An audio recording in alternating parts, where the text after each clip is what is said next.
Hello class 7th बच्चों, आज हम हिंदी के पाठ्यपुस्तक मंजरी से भारत रत्न महामना मदन मोहन मालवीय जी के बारे में पढ़ेंगे। इस पाठ में महामना मदन मोहन मालवीय के जीवन वृत्त का वर्णन किया गया है।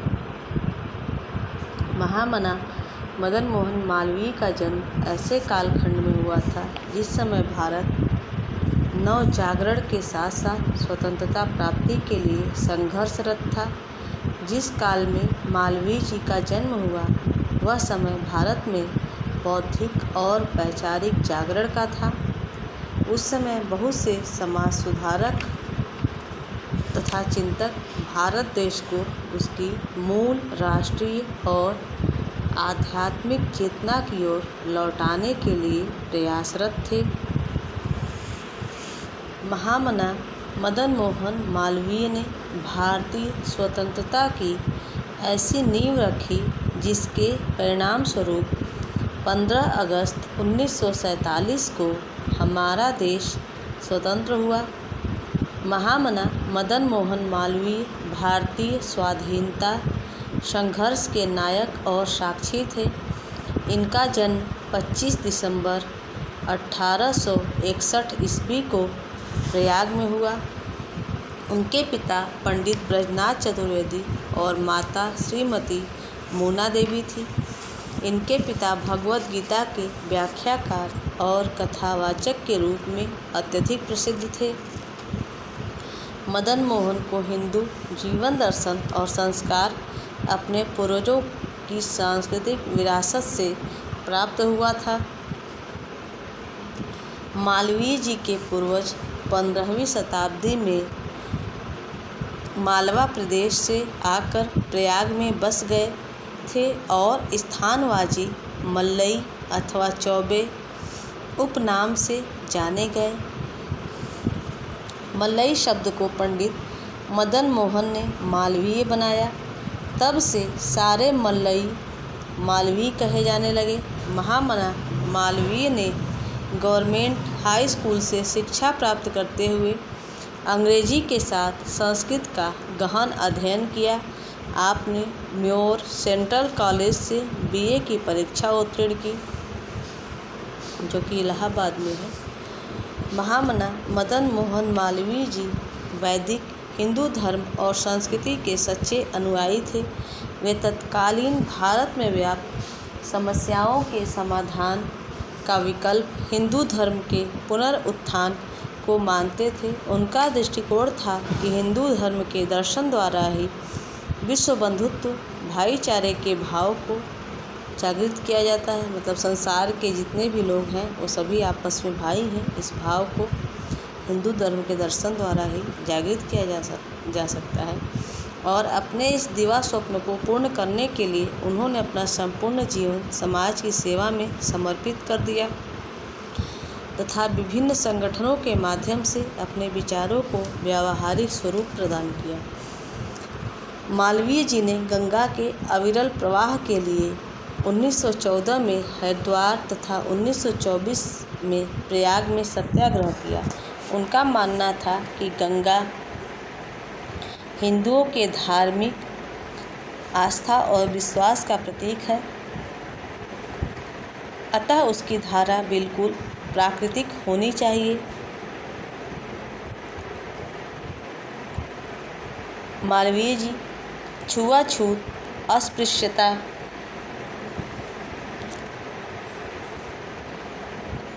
के घोर विरोधी थे। वे इसे कलंक और राष्ट्रीय विकास के मार्ग में बाधा मानते थे। उन्होंने पौराणिक उद्धरणों के माध्यम से अस्पृश्यता समाप्ति संबंधी अपनी मीमांसा को व्यक्त किया है।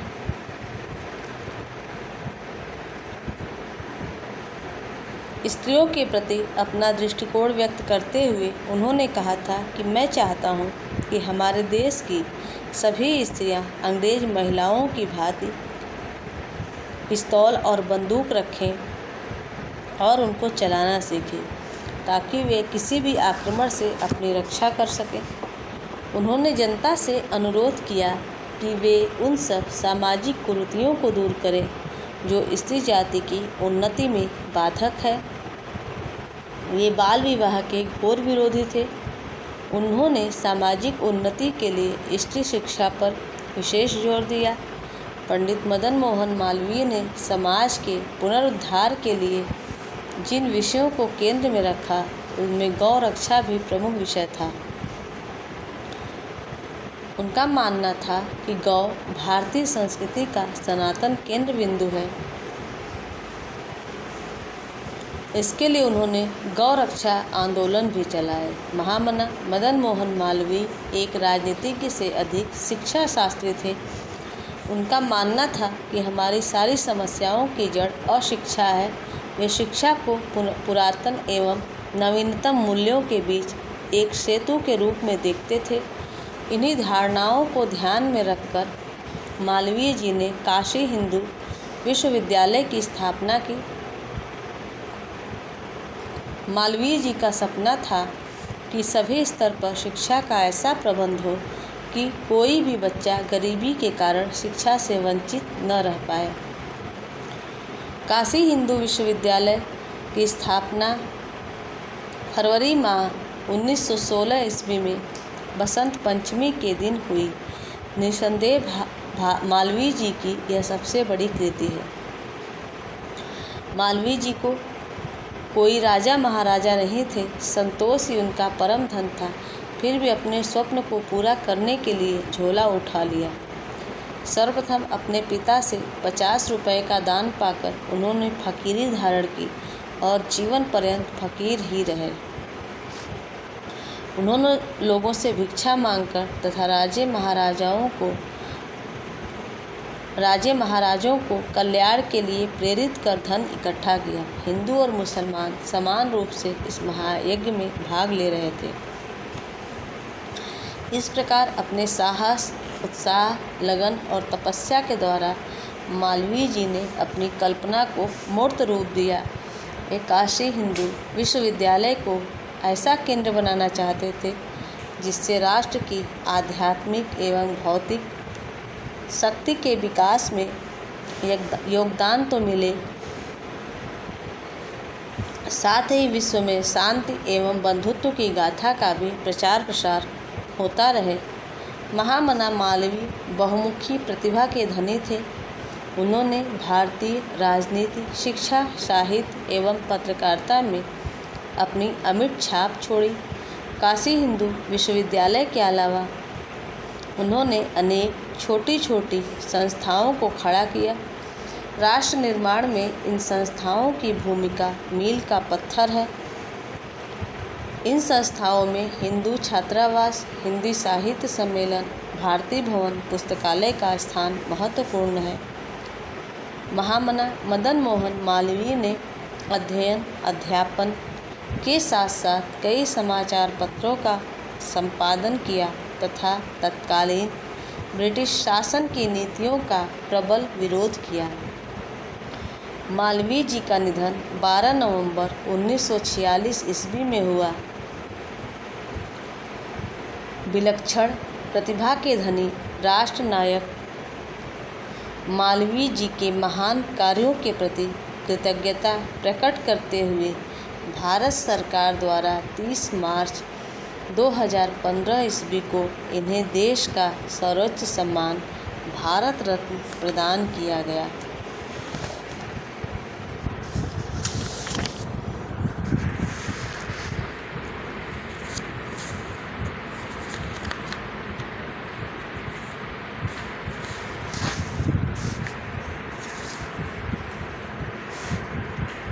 मालवीय जी ने अनेक समाचार पत्रों का संपादन किया। पता लगाइए कि वे समाचार पत्र कौन कौन से थे।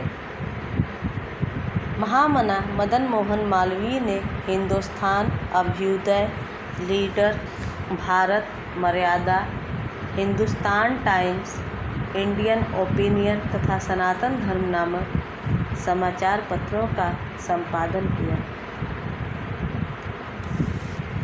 मालवीय जी ने तत्कालीन समाज की समस्याओं पर आवाज़ उठाई।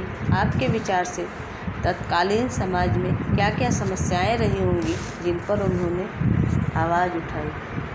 तत्कालीन समाज की सबसे बड़ी समस्या थी ब्रिटिश शासन। मालवीय जी ब्रिटिश शासन की नीतियों का पुरजोर विरोध किए। उन्होंने भारतीय स्वतंत्रता की ऐसी नींव रखी जिसके परिणाम स्वरूप हमारा देश 15 अगस्त 1947 को आज़ाद हो सका।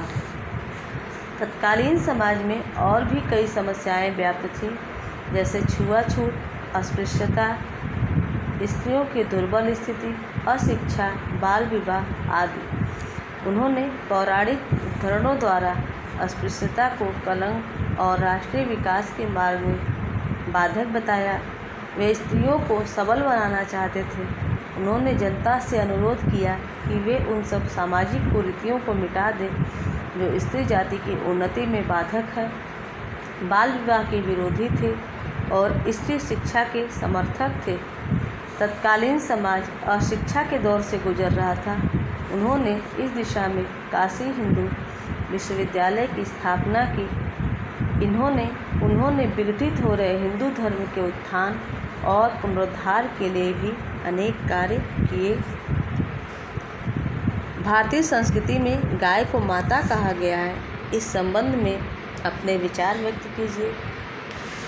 जिस प्रकार जन्म देने वाली माँ हमें अपना दूध पिलाकर ही कुछ सालों तक पालती पोसती है, उसी प्रकार हम जीवन पर्यंत गाय के दूध का या दूध से बने अन्य उत्पादों का प्रयोग करते हैं। इसी संदर्भ में भारतीय संस्कृति में गाय को माता का दर्जा दिया गया है। मेरे विचार से ये उचित ही है, क्योंकि दूध पिलाकर पालन पोषण तो माँ ही करती है।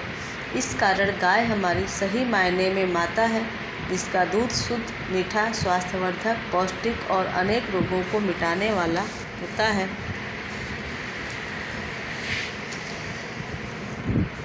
मालवीय जी ने सभी की शिक्षा की बात कही थी। आज सरकार ने शिक्षा के अधिकार के तहत इसे पूरे देश में लागू कर दिया। कल्पना कीजिए कि जब यह व्यवस्था नहीं रही होगी तो शिक्षा प्राप्त करने में कौन कौन सी कठिनाई प्राप्त होती होगी। जिस समय देश में सबके लिए शिक्षा की व्यवस्था नहीं थी, उस समय देश के अधिकांश लोग, खासकर गरीब तबके के लोग, शिक्षा से वंचित रह जाते थे। महिलाओं को शिक्षा नहीं मिल पाती थी, वे भी अनपढ़ रह जाती थी। गरीब समाज के लोगों को शिक्षा पाने के लिए अत्यंत संघर्ष करना पड़ता था। विद्यालय बहुत दूर होते, जहाँ रोज़ समय पर पहुँचना ही एक चुनौती थी। साथ ही उस समय यातायात के साधन भी इतने विकसित नहीं थे। फलतः लोगों को शिक्षा लेने में अनेक कठिनाइयाँ झेलनी पड़ती थी। मालवीय जी चाहते थे कि गंगा की धारा को कहीं रोका न जाए, क्योंकि गंगा केवल नदी नहीं बल्कि संस्कृति की धारा है। आज गंगा प्रदूषण की शिकार हो गई है। सोचिए, जिस दिन गंगा नहीं रहेगी उस दिन क्या होगा। इस संबंध में अपने विचार व्यक्त कीजिए। जिस दिन गंगा नहीं रहेगी वह दिन गंगा में आस्था रखने वाले लोगों के लिए प्रलय का दिन होगा। गंगा हमारी संस्कृति का हिस्सा है। गंगा नहीं तो हमारी संस्कृति नहीं। हिंदू धर्म छिन्न भिन्न हो जाएगा। यही नहीं, उत्तर भारत के जनजीवन पर भी इसका बुरा प्रभाव पड़ेगा। सारी अर्थव्यवस्था तहस नहस हो जाएगी, उद्योग मिट जाएंगे, कृषि उत्पादन दुष्प्रभावित होगा। गंगा का नहीं होना मतलब उत्तर भारत का पतन। जिस दिन गंगा नहीं होगी उस दिन की कल्पना भी भयावह है। आपके विचार से वर्तमान समाज की क्या क्या समस्याएं हैं, उनके क्या समाधान हो सकते हैं? वर्तमान समाज की सबसे बड़ी समस्या है जनसंख्या, उसके बाद गरीबी, अशिक्षा और बेरोजगारी। इसके अलावा भ्रष्टाचार, गंदी राजनीति, सांप्रदायिकता, पर्यावरण प्रदूषण जैसी अनेक ज्वलंत समस्याएं हैं, जिससे हमारा वर्तमान भारतीय समाज बुरी तरह से प्रभावित है। इन समस्याओं का पहला समाधान है जनसंख्या पर नियंत्रण, शिक्षा को सबके लिए सहज एवं सुलभ बनाना, रोजगार की उचित व्यवस्था करना, भ्रष्टाचार पर कठोरता से रोक लगाना, प्रदूषण कम करने के लिए सभी नागरिकों को स्वयं जागरूक होना, इस दिशा में बनाए गए नियमों का सख्ती से पालन करना इत्यादि। महामना मदन मोहन मालवीय का जन्म कब और कहाँ हुआ था? इनके माता पिता का क्या नाम था? महामना मदन मोहन मालवीय का जन्म 25 दिसंबर 1861 को प्रयाग में हुआ था। उनके पिता पंडित ब्रजनाथ चतुर्वेदी और माता का नाम श्रीमती मोना देवी था। मदन मोहन और उनके वंशज मालवीय क्यों कहे गए? मालवीय जी के पूर्वज 15वीं शताब्दी में मालवा प्रदेश से आकर प्रयाग में बस गए थे और स्थानवाची मल्लई अथवा चौबे उपनाम से जाने गए और मल्लई शब्द को पंडित मदन मोहन ने मालवीय बनाया। तब से सारे मल्लई मालवीय कहे जाने लगे। मालवीय जी के जन्म के समय भारत की स्थिति कैसी थी?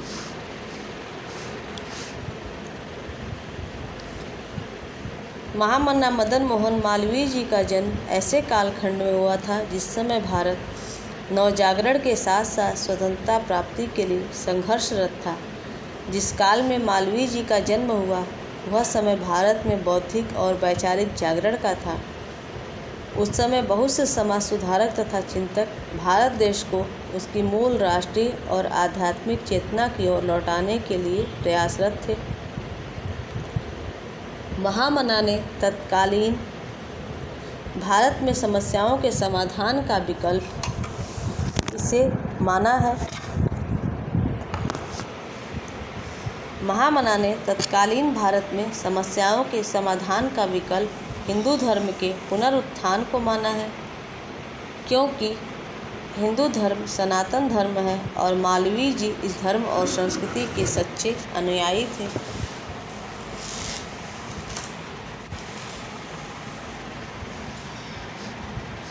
महामना मालवीय का दिवा स्वप्न क्या था?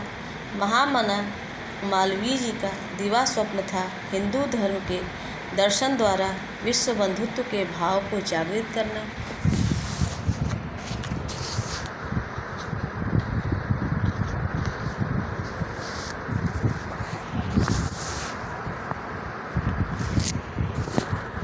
उन्होंने तत्कालीन समाज में फैली किन किन समस्याओं पर कुठाराघात किया? मालवीय जी ने तत्कालीन समाज में व्याप्त छुआछूत, अस्पृश्यता, बाल विवाह, स्त्री को अशिक्षित और कमज़ोर बनाए रखने जैसे कुप्रथाओं पर कुठाराघात किया था। स्त्रियों के प्रति मालवीय जी का क्या दृष्टिकोण था?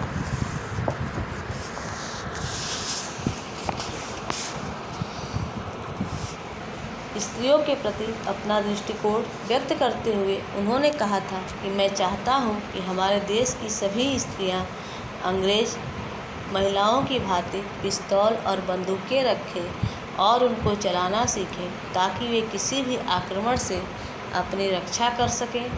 उन्होंने जनता से अनुरोध किया कि वे उन सब सामाजिक कुरीतियों को दूर करें जो स्त्री जाति की उन्नति में बाधक है। वे बाल विवाह के घोर विरोधी थे। उन्होंने सामाजिक उन्नति के लिए स्त्री शिक्षा पर विशेष जोर दिया। काशी हिंदू विश्वविद्यालय की स्थापना के पीछे मालवीय जी की क्या सोच थी?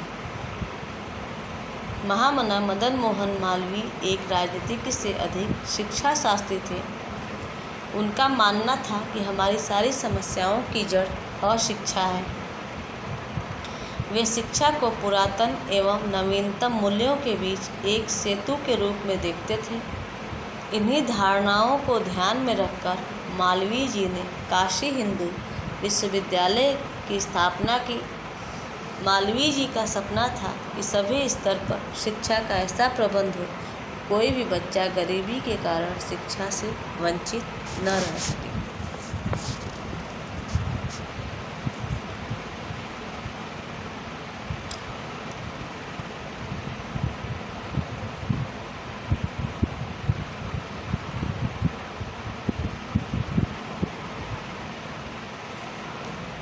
पाठ में 7 शब्द आया है जो पुनरुक्त शब्द है।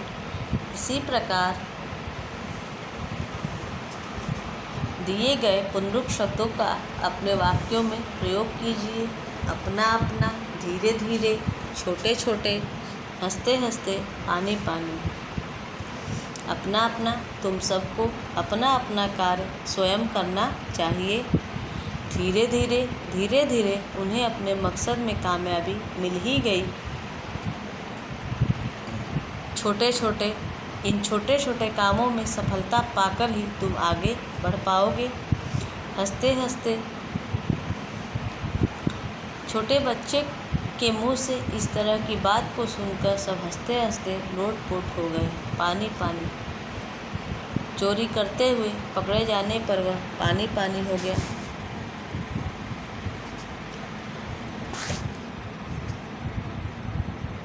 निम्नलिखित वाक्यांशों के लिए एक शब्द लिखिए जो अनुकरण करने योग्य हो। अनुकरणीय, युग का निर्माण करने वाला, युग निर्माता, जो सबको समान भाव से देखता हो, समदृष्टा, जहाँ पृथ्वी और आकाश मिलते प्रतीत हो, क्षितिज, जिसका कोई खंड न हो सके, अखंड।